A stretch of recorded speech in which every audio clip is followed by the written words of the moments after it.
সুবহানাহু ওয়া তাআলা বলেন, ইয়া আইয়ুহাল্লাযীনা আমানু লা তাত্তাখিযুল ইয়াহুদা ওয়ান নাসারা।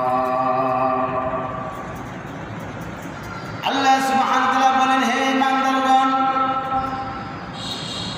তোমরা ইহুদি খ্রিস্টানদেরকে বন্ধু রূপে গ্রহণ করো না, তাদেরকে বন্ধু বানাও না, কেননা তারা তোমাদেরকে কলে কৌশলে তোমাদের ঈমান হরণ করবে।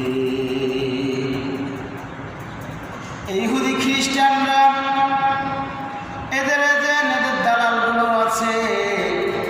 বর্তমান জামানায় দেখে নামাজ রোজা নিয়ে কিছু মুনাফিক ফিতনা করে। এরা হলো আহলে হাদিসের দালাল, খ্রিস্টানের দালাল।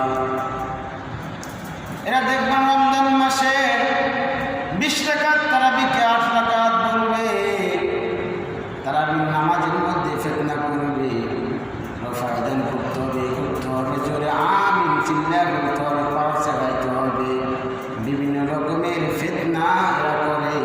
এরা হলো মুনাফিক। এই মুনাফিকগুলো ছিলেন নবীর জামানাও ছিলেন, এখনও আছে। এরা ইহুদি খ্রিস্টানের দালাল। আল্লাহ সুবহানাহু ওয়া তাআলা বলেন, ইন্নাল মুনাফিকিনা ফিদ দারিকিল আসফালি মিনান নার। আল্লাহ সুবহানাহু ওয়া তাআলা বলেন, নিশ্চয় যারা মুনাফিকি করবে ওই সমস্ত মুনাফিকদের স্তর হবে জাহান্নামের নিম্নতর স্তরে। জন্য ভাইজানরা সাবধান, আহলে হাদিসের মুনাফিকদের থেকে সাবধান, এবং মাজারে শিরক বিদআত করে বিদআতি শিরকদের থেকে সাবধান থাকবেন। আপনার যদি